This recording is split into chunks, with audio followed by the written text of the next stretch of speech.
religion, political or any other opinion, national and social origin, fortune, birth, or other status.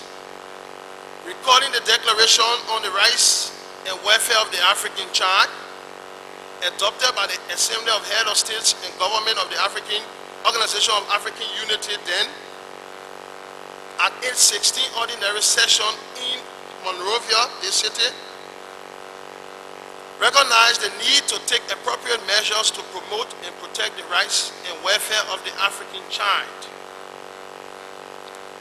Recognizing that the child occupies a unique and privileged position in the African society, and that for the full and harmonious development of his personality, the child should grow up in a family environment, in an atmosphere of happiness, love, and understanding. And I emphasize, the child should grow up in a family environment, in an atmosphere of what? Happiness, love, and understanding.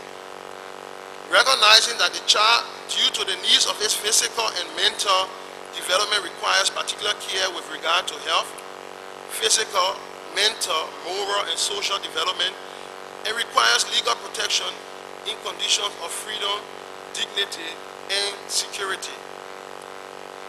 Member states of the Organization of African Unity, parties to the present charter, shall recognize the rights, freedoms, and duties enshrined in this charter, and shall undertake to the necessary steps in accordance with their constitutional processes.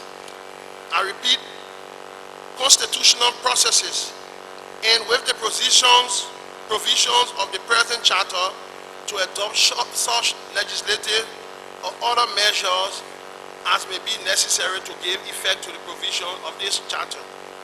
So now, honorable members, we can possibly answer the question to what extent we as Liberians, including all of us here, have advocated for greater provisions to be made in our constitution for the welfare of our children. The answer is to a very little extent, and I emphasize a very little extent.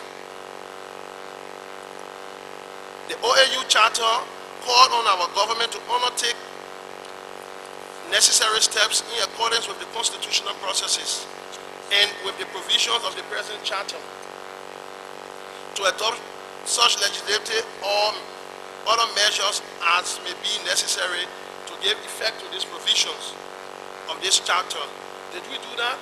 I say no. Regarding the UN Convention on the Rights of the Child, it provides for the best interest of the child to be sought in everything affecting the child, including care services, basic needs. In this context, the basic needs of the child, such as shelter, education, medical, feeding, right to play, and right to grow up within a family setting, are important for the proper growth of the children. To date, and to a large extent, the Liberian child has been made to come short of these basic needs. In other words, Liberia has not fully met up with the provisions of the TRC. We look at injustices meted against the children in the Liberian conflict. And we say our own civil war contributed severely on a large scale to violate the rights of the children. Presently, we are faced with the overwhelming challenges to rebuild the infrastructure and basic social services necessary for the proper upbringing of children. During the war, many schools were destroyed. So now it's our own responsibility to rebuild those schools. About 20,000 children were involved at different levels in the recent armed conflict. And most of them stand in urgent need of rehabilitation and social reintegration. Because only 11,780 children were disarmed There were many other children that fought the war and did not go through the DDR process. Our family value system have been destroyed, and there is a wanton disregard for public and private properties. We must commend the government and its international partners for efforts so far towards rebuilding schools, but more needs to be done, especially in areas of subsidizing schools, private schools, to reduce tuition. Tuitions and fees are too high, and the government is paying blind eyes and deaf ears to them. School owners can charge any amount as there are no tuition scales from the government. Prices on our markets, including fuel and gasoline and transportation, have gone so high, and it's not affordable. But when it comes to tuition and fees, school owners and administrators have the right of way. This has affected many children in attending schools of their choice, as the desired schools are too expensive for the parents. So we talk about the compulsory free education, primary education, but most of these schools are not in communities where other children are. These schools are in few communities, and you can't tell the child that there is a free compulsory and free primary education when it is inaccessible. And even there are some schools that do not have the appropriate furniture.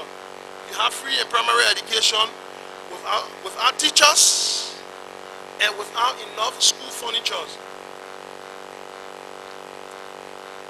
So the compulsory primary education drive is more of a statement from government than a policy, as many children are still seen roaming about the streets and communities during school hours. The government has to roll up its sleeves and make sure that the Liberian children go to school, and those parents failing to do so should also be held accountable. Anything to the contrary is an injustice to our children, and the government of Liberia takes the greater blame. The president made a pronouncement that children should be removed from the streets. And we heard that pronouncement, and all of us can look around and see. We still see these children on the street. So how far have we practicalized the pronouncement? Looking at the child soldiers, about 300,000 children around the globe serve as child soldiers. So this issue is not only peculiar to Liberia. And during the recent disarmament process, as I earlier mentioned, almost 12,000 children were disarmed, 11,780. But many of them were killed in combat, and we have not accounted for this number. So a lot more children were killed. They were forced to kill others. That's why we're glad when you mentioned that as much as we, the commissioner, see them as perpetrators, but they would prefer them being seen as victims. And we agree to that, because at an early age, these children were drugged, these children were coerced into being fighters. How many of us at that age would have refused to join adults who we consider our parents, who we consider our guardians, and who we consider as people we know that should protect us? They were forced to commit atrocities on the threat of death. They were often maimed physically and psychologically, denied education and a normal life. Now it is difficult for most of them to, after all the process, the reintegration process, it's very difficult for most of them to fully reintegrate. A young child being used to being a commander and commanding people, now you are asking to go on a parental care. It's a difficult task, and we should not. We should pay attention to that. Then looking at child labor, children as young as 6 continue to work as laborers in slave conditions. People go in the interior and tell their relatives or other members of the community that give me your child, I will bring your child to Monrovia and put your child in school. That's how I go back to the compulsory primary education. If we have these schools in those communities, if you went to the interior and asked that this child should come, the parent will say, okay, let the man complete elementary school. And as long as that child has received elementary education, you will not just bring the child to the city and play on them, because they would have known the importance of education. So we ask the government to make sure that schools are placed in those areas. Some of these children are brought and they are physically abused, and some of them are used as domestic slave, and some of them sell on the street till midnight. I don't have to tell you, just drive around the city of Monrovia and you will see them selling plastic bags, selling cold water, and some are even made facing suffering physical and sexual abuse. That's why when the president made her pronouncement, I told her that it was important. I know she did it in very good faith as a mother. But if you say that these children should be removed immediately from the street, we conducted, and we'll come to that later on, we conducted a sample survey of street children, and we realized that most of the street children in Montserrado are actually from Nimba and Bon counties. These children, people go and bring these children, and now if you ask them to remove these children from the street, they will recycle them in the night and they will come as prostitutes, because they have brought them in town to be breadwinners. So they are not interested in the plight of the children. The main thing is to make the money. So if you remove them in the day without a proper mechanism being put in place, then they will resurface at night as well, child prostitutes. Young girls are brutalized by war and falling victim to a vicious cycle of poverty, illiteracy, school dropout, prostitution, early pregnancy, making them extremely vulnerable to HIV.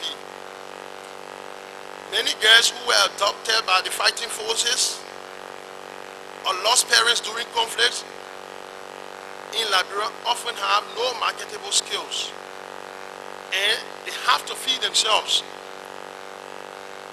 Now many of them are grown up now, and will soon be older women without any life skill or practical plan for life. We listen to some of the testimonies in rural Liberia, and people mention that some of these girls are still with these commanders. They are still with these commanders. How can we reach out to them?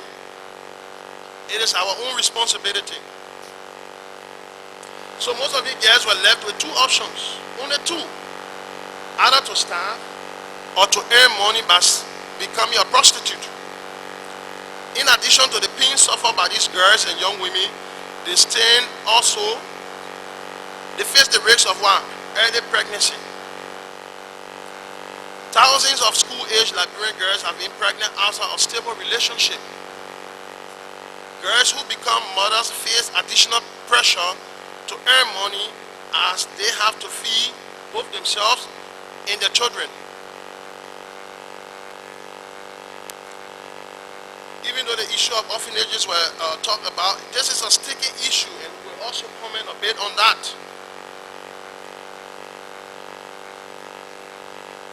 In Liberia, an unknown number of children, most likely in the hundreds, are kept in orphanages. Yeah, there was some assessment done, but with the issue of illegal orphanages still existing, we can't really come up with a clear-cut number. And these children are placed in grossly substandard facilities and are provided with inadequate care. But the irony here is that some personnel of the government institutions that are responsible for regulations usually see and ignore these substandard facilities and services, thus subjecting these children to cruel and degrading treatment. And we are speaking on facts because we're also part of that assessment team. Don Bosco Home as an institution provided vehicles for this. And it's, even though I think the ministry have made some effort in trying to curb that, but at times before getting to the orphanages, information was being given to because it was a joint team of child protection agencies, government line ministry, and union, the representative of the orphanages, and government line ministry. In some, like at one orphanage we went somewhere in Gardnersville, the owner said, "Oh, but I was expecting you guys ever since. I even kept your drinks and other things." But this was an unannounced visit. And how did he know we were coming that he had to keep drinks for us? So there's still a problem. But we're all working towards that to see how well we can alleviate the issue. Then looking at this issue of internal child trafficking. And this is an unmade report we are quoting. Some institutions, while purporting to help orphans, are charging huge sums of money for adoptions. And NACROT said in a report, there are enough facts also that orphanages are profiteering from this venture against the will of the children.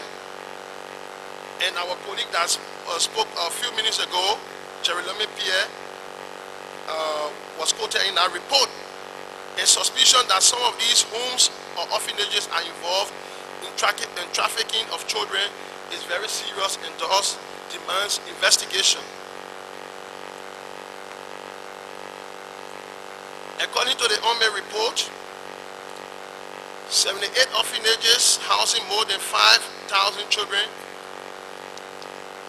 and concluded that most have orphans living in difficult conditions, and that some are operating without government permit. Most orphanages were found to be in very poor condition, lacking basic requirements for the protection of children's emotional and physical well-being. And the report goes on to say that sanitary conditions in some of these orphanages are alarming. In a cited case of an orphanage in Monrovia, where 7 boys slept in a tiny room with no beds and no access to toilets. These boys were forced to urinate and defecate in their living space. Children in such orphanages continue to be subjected to inhumane conditions, denied decent education, and often physically abused, with little being done for their rehabilitation, care, and development. Children confined in these institutions often end up far worse off than before entering. It's the government's responsibility. All of us here are only trying to complement the efforts of the government. So if the government can put in their own structures that will also assist, then they can have a proper control. And we are collaborating with the Women and Children Protection Section of the Liberian National Police, but there are still cases of children being placed at the central prison along with adults. Some of these children have not been, up to August, they have not been sentenced, and some have even been there for more than 2 years at the Monrovia Central Prison. And as we said, Honorable Commissioner, that we said from the beginning of our presentation, it's not only the government's responsibility, but also the families. It's our own responsibility. Yes, the government is supposed to provide for its citizens, which we do not ignore, but it's also our own responsibility because one, the family is the basic unit of society. And the right place also for the child to grow up is one, within the family. And some families abandon the children. Like when we went to attend the adoption hearing at the house, some of these people who gave the children for adoption cried that, oh, they did not have the means of providing for the children, even though some of them said that they were food, because people came and told them that we are only giving these children up. Then after a while, when they go to America and come back, they will take care of you without informing them that adoption is a permanent termination. It's a permanent thing. Once this child is being adopted, it's for the family who is adopting this child. But also, there are some poor families, despite their condition, they find other means because to support the children. And these children are still within the families, and they are doing well. So it's also the responsibility of the family. We know as a result of the civil crisis, many families have not been able to provide the basic needs of their children. And some of these children are left alone to fetch for their daily needs in the form of street selling, prostitution, etc. You will see the statistics there when we conducted our sample survey in 2007. Most of the street children, what they are engaged in is what? Street selling. Boys street selling, girls street selling, but they are also engaged in one, prostitution for the girls. Family has a greater and equal responsibility in bringing children up as responsible citizens. But some families have failed their children. Now we just gave you a story of change that we provided in this presentation. And the name there is a pseudonym. The location is a pseudo location, but just to highlight the plight of our children. And this is a story of change of, I told you, it's a false name, our children. So this is not the actual name of the person. It's not the actual place, but it's a true story. Because this person came through our institution, Don Bosco Homes. And we named the person as Grace. Any other name would have been given. And we say the person from Maryland County. But this little child, when she was 14 years old, she had a drunken stepfather. And the father used to climb into bed and abuse this child sexually. But she couldn't tell her mother because the mother relationship with the stepfather was not very good. So she couldn't tell her mother. And worst of all,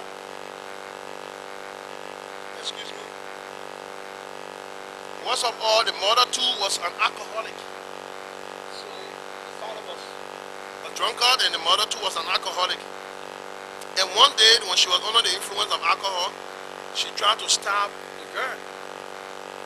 And the girl resisted and ran out.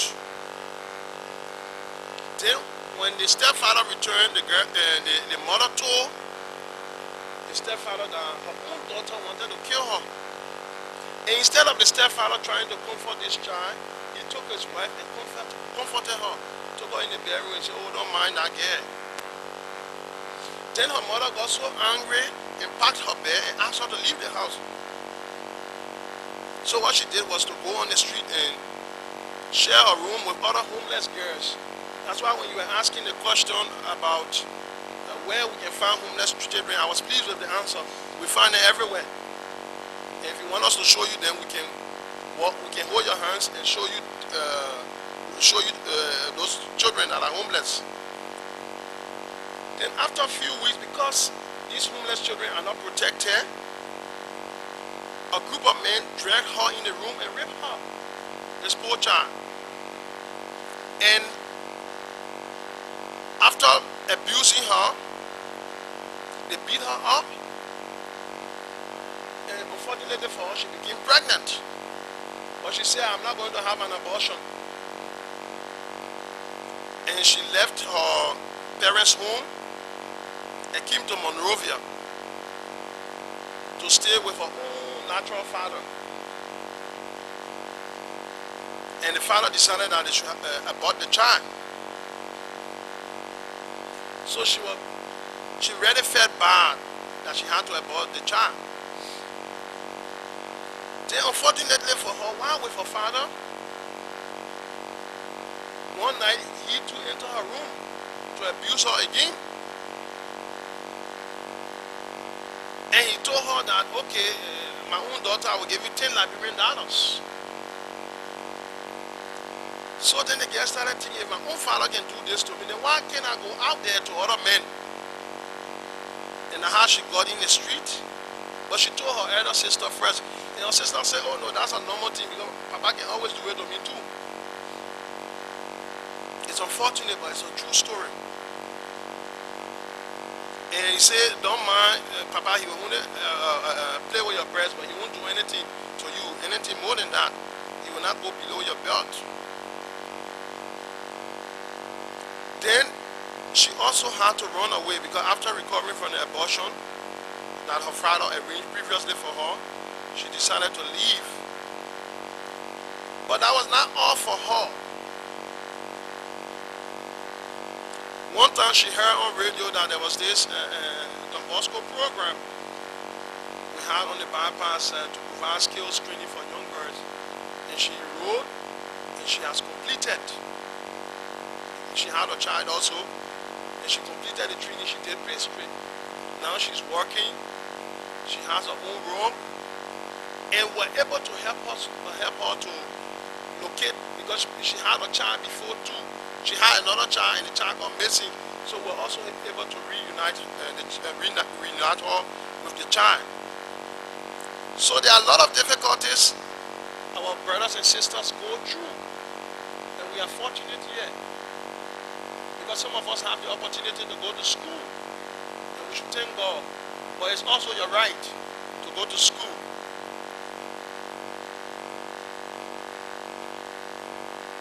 Now we look at the role of the government. We say it's the primary responsibility of the government to ensure the rights of its citizens.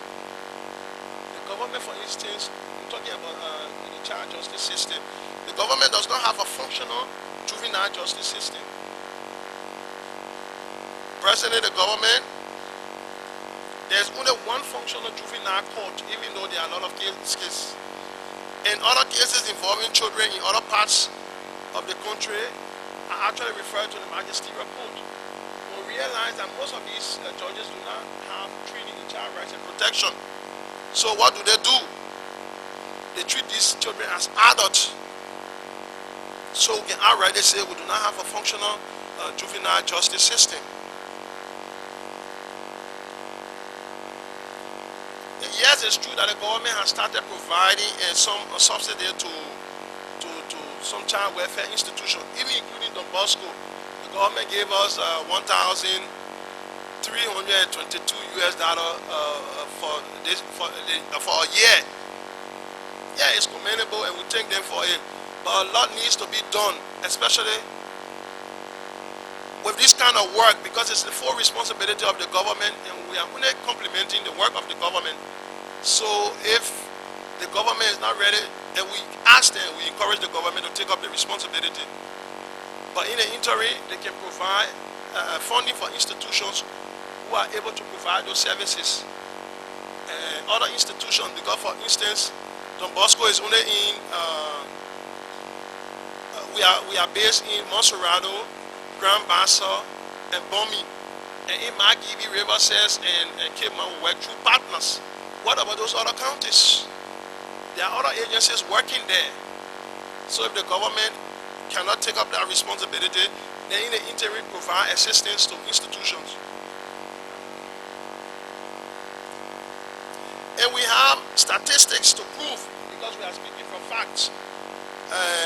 We had a street survey, and was we actually interviewed 587 children, 388 in Monserrado, then some in Monrovia, then some in Bomi, and in Grand Bassa.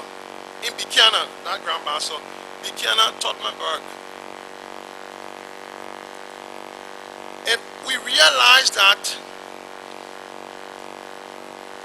we had, like, for the survey in Monserrado, we had 31.70% of children born in Monserrado, the street children in Monserrado,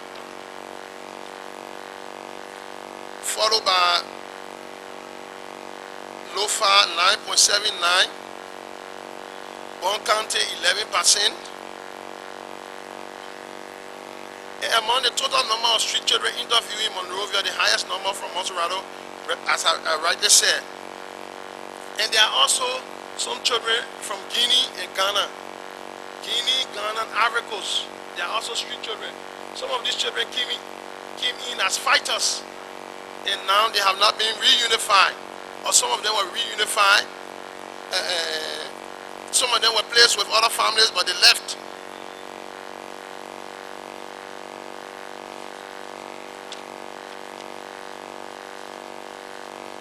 Then when we look at those that were interviewed in Grand Bassa, the same pattern about the origin of street children was reported in Grand Bassa County, and that the highest number of street children surveyed in Buchanan originated for Grand Bassa, 57.94%. And we realized that most of these children, the main reason they are on the street is they do not have access to education, as I said from the beginning. They are promised from rural Liberia that when you come to Monrovia or when you come to these big cities like Buchanan or Tottenberg, we put you in schools. When they come there, they cannot go to school. And some of them are in these big cities and the parents cannot afford to send them to school. And we'll talk about the government primary, free and compulsory primary education. But if the government can give the list of those schools that are providing those services for everybody to know, then it makes it easier for people to access these schools. And most of these children in the street are actually selling. 75% of these children are selling, especially for the boys. 19% are engaged, they are involved in hard labor, 5% in fishing, 10% shining shoes. But for the girls, it's different. Even though you have most of the girls selling, that is 88.83%, but you also have the girls begging, and some of them engage in prostitution, some of them washing dishes for the Kobo women, and many other things that they are involved in when you look at the statistics.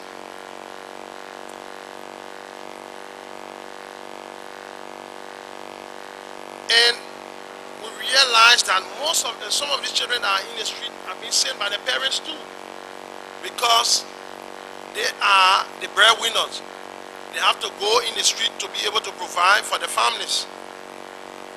So these children are sent out in the street to sell and come back to support both boys and girls, to support the family.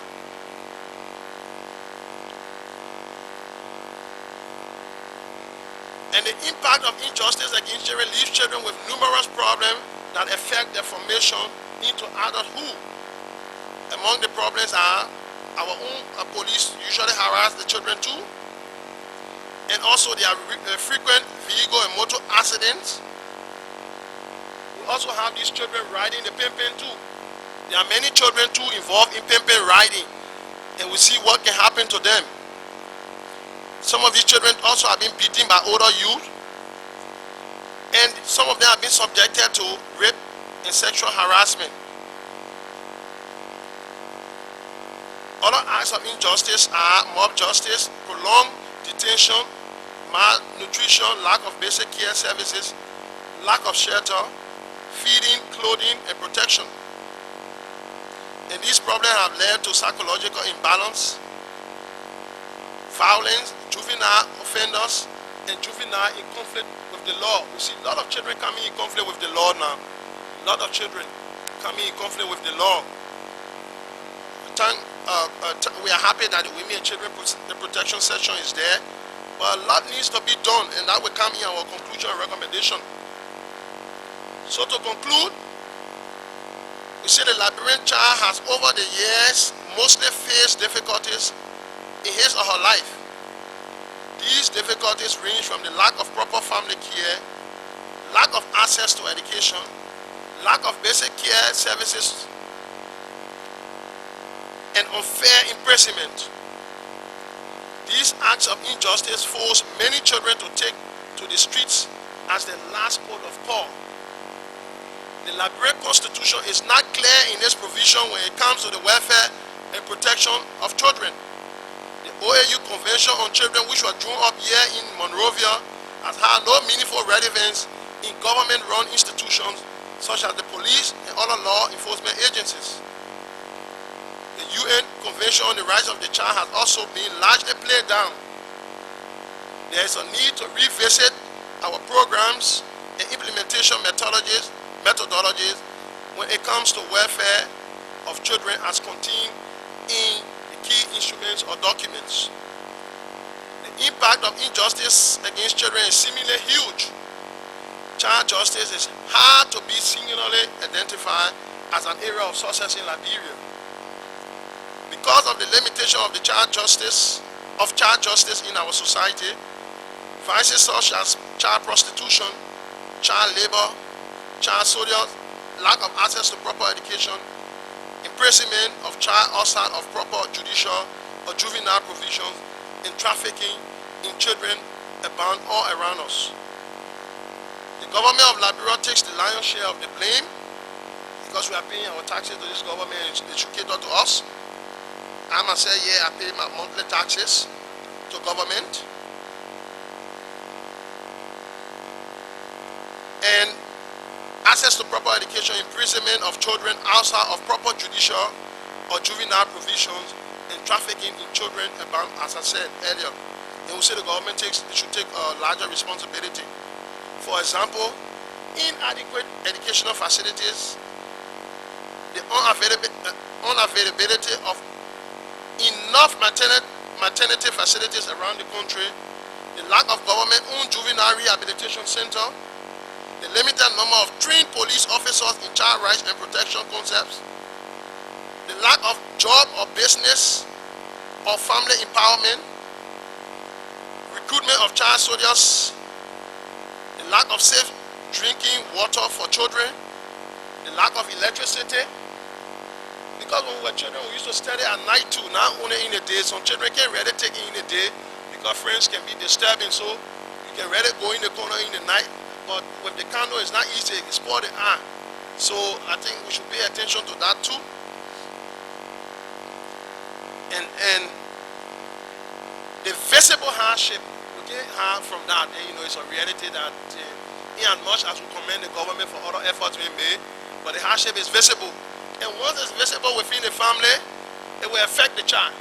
If your parent got money to send you to school, definitely, if he doesn't have money, he will not send you to school. Nor will he feed you. And one new area I mentioned earlier is the high-risk employment sector, meaning the pimping of commercial motorcycles. We are not saying there are only children riding motorcycles. The adults are there, but we are worried about the children because that's our concern. They are being exposed to danger. One time I was right at the Kalondo junction there, and I saw what happened to a little boy that was riding a motorcycle. He will survive, but I think the leg will be amputated. Seriously. He got hit. The other car was washing my vehicle and he got hit seriously. And some of these children who are doing this thing, they are also looking for the daily bread. So if we do not put in the proper mechanism, they will continue doing these things. And in many instances, these children are not trained and they need to be protected too. Our recommendation, to conclude with our recommendation, we are recommending that the family provide proper and loving care for the child, including access to education. We know it's very difficult But to expose the child to find their own school fees is very dangerous for the child. And we ask the government and other law enforcement officers to stop harassing children. And they should minimize, stop the unfair imprisonment of children around the country. Because you still have children, up to August, you still have children at the central prison, so it's good for us to look at that too. And the Liberian Constitution, especially for those who are lawyers, they can help us in that light. Let's look at it and see how well we can help to include some key articles for children or appropriate legislation that is talking to the member of the House for the welfare and protection of our children. As my colleague said earlier, the Children's Act, to see how well we can do something about it. And the OAU Convention and other international instruments on children be utilized and made relevant. So we shouldn't just go and sign these documents and do not practicalize what we have signed, not to do, without implementing it. And we recommend that the government collaborate with relevant child protection institutions so that vices such as child prostitution, child labor, child soldier, lack of access to proper education, imprisonment of children outside of proper judicial or juvenile provisions, and trafficking in children can be reduced or wiped away. That the government of Liberia takes bigger steps towards the provision of care services, especially in the areas of educational and medical facilities. A juvenile rehabilitation center, we should have some of those facilities, because some of these children are coming in conflict with the law. If they are given the proper rehabilitation, they will come out successfully. You see, if all of us take it as a priority, that's why I said from the beginning, if we really value our children, then anything or any activities involving them, we will try to fully participate. And in concluding, I would just like to comment on the issue of the boys being referred to as Don Bosco boys. It's good to talk about that, because I think I have been privileged since 1994. I have been working with street children. I slept in on the beaches in West Point, Red Light Market, and other places. And I used to tell people, if we do not work collectively to support these children, you and I sitting here, we will pay our school fees for our children. They will learn book, they become ministers, they have property. These guys will come and shoot them. So it's for all of us. You might hear Don Bosco, but because Don Bosco is directly involved with the list. Then in Kenya, the street children are called Bosco boys. In Nairobi, I work there too, with street children. So if they keep saying Don Bosco boys, you should be the first person to correct them. So say, these are our boys, Liberian boys. It is our responsibility to work with these children. Because if we do not do it, yes, it's true that you will have, because even in the classroom, if you have, not all the children that will go and excel. There will be few that will not excel. But we should see it as a collective responsibility. Collective responsibility for all of us. And we should go around sending this message now to people, especially we who are educated, or we who are able to reason well. Say, no, these are not Don Bosco boys.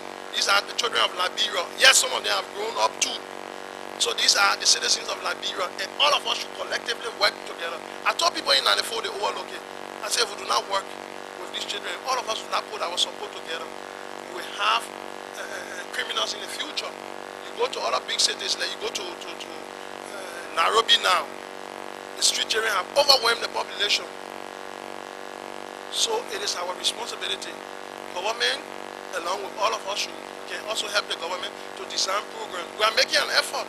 We have provided institutions to care for some of these children. But what will our institution do? What will these child protection agencies do alone? It's not enough. So I would like to conclude by thanking all of you for being patient to listen to this presentation, and also to our children That's why I'm happy that you also have the chance to talk. We say sorry to you people because we have failed you people. It's our responsibility. But you are more fortunate than others who are in the street now. So with the little opportunity you have, that's why I like to look at the African Charter more than the UNCRC. I like to look at right and responsibility. I grew up as a boy in Firestone. I saw coup from my parents. But I went to school. And with all the coup I was studying, of course they say the older people they will always say I was the first in school. That's what the older people would say. But with all these things, we were able to excel in school. So, rights and responsibility. When your man sends you to do some work, to wash dishes and other things, you know it's a responsibility in as much as it's the right to provide care for you and to send you to school. But if they tell you to do the wrong thing, it's also your right to say, hey, then you talk to your uncle or other people who advise appropriately. So thank you very much, and we conclude our presentation.